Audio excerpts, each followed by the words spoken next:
donc l'application ne remplacera pas l'accompagnateur, au contraire, c'est une aide à l'accompagnateur et l'accompagnateur a tout son rôle là-dedans. Le cadre, pourquoi? Parce qu'en fait, le cadre, c'est ce qui permet aux personnes d'agir. Ça favorise un sentiment de sécurité pour faire face au déséquilibre inhérent au processus de changement. On sait qu'une personne qui est en insécurité, c'est une personne qui a tendance à ne pas agir, puisqu'en fait, elle n'a pas cette sécurité qui lui permet de faire les choses. Donc l'idée, c'est qu'elle arrive à faire des choses.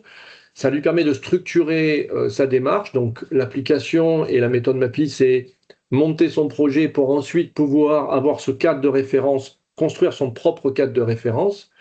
Et bien évidemment, donc agir, je l'ai dit, et puis ajuster les attentes, réguler les informations, réguler la relation. Qu'est-ce qu'on attend de toi? Qu'est-ce que tu peux attendre de moi? Comment on fonctionne ensemble? Voilà, tous ces éléments de cadrage qui sont très intéressants et qui vont mettre la personne dans les meilleures conditions, la personne et le praticien dans les meilleures conditions pour travailler. Pour l'accompagnant, bien sûr, le cadre, c'est ne pas se laisser déborder par ses propres affects, créer du sens, c'est-à-dire permettre à la personne de mettre de la valeur sur les activités qui sont faites, mais c'est aussi pour le praticien de voir l'avancement du travail et donc de voir ce que ça produit. Pour moi, c'est très important. Et puis, se recentrer vers les objectifs qui ont été déterminés, voire les modifier. Rester garant de la forme, comme je disais, de la méthode, de la technique, pour pas rentrer dans la connaissance de la personne ou sa situation pour avoir une attitude prédictive ou, je dirais, d'injonction. Et puis, bien sûr, prendre du recul pour les situations, c'est-à-dire mettre en place un système d'évaluation qui va permettre objectivement de voir comment on peut faire pour améliorer les choses, si ce qu'on a fait a produit un bon résultat, etc., etc. Vous pouvez m'interrompre, n'hésitez pas, parce que j'ai pas pris de verre d'eau en plus, donc au bout d'un moment, il faut que je récupère quand même un petit peu de salive. Bon, en ingénierie, on va toujours passer, alors disons pour les 5 éléments du cadre, ça c'est parce que l'application c'est un outil et cet outil on va l'utiliser dans une séance de travail ou voire dans une séquence, c'est-à-dire plusieurs séances, et donc automatiquement, en fait nous ce qu'on utilise c'est toujours les 5 éléments du cadre que vous devez connaître, c'est-à-dire l'objectif, premier élément, la temporalité, le fonctionnement, la méthode et l'espace.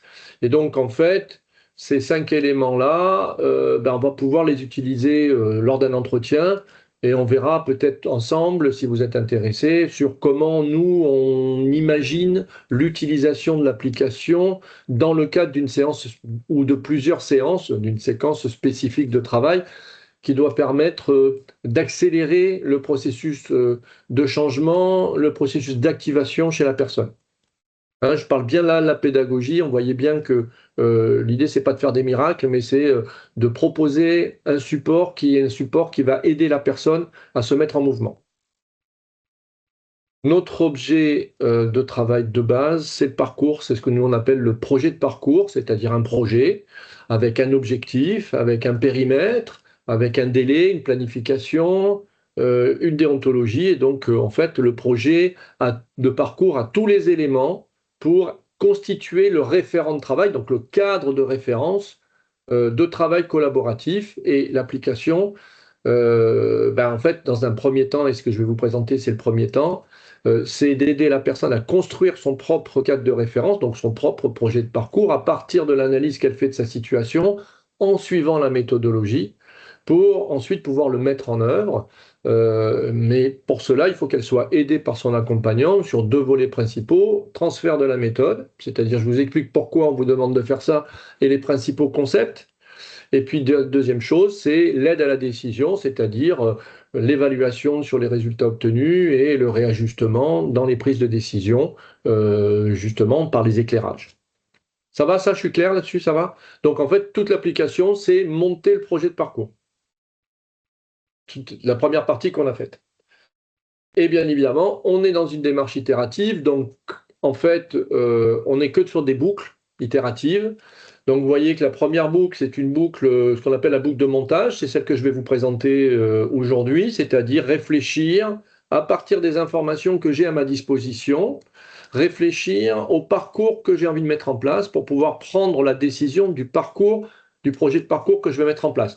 Ce qu'on appelle cette première boucle-là, Pour nous, enfin pour moi, j'ai tendance, alors il n'y a aucune démarche scientifique là-dedans, mais j'ai l'impression que c'est 70% de l'enjeu du travail.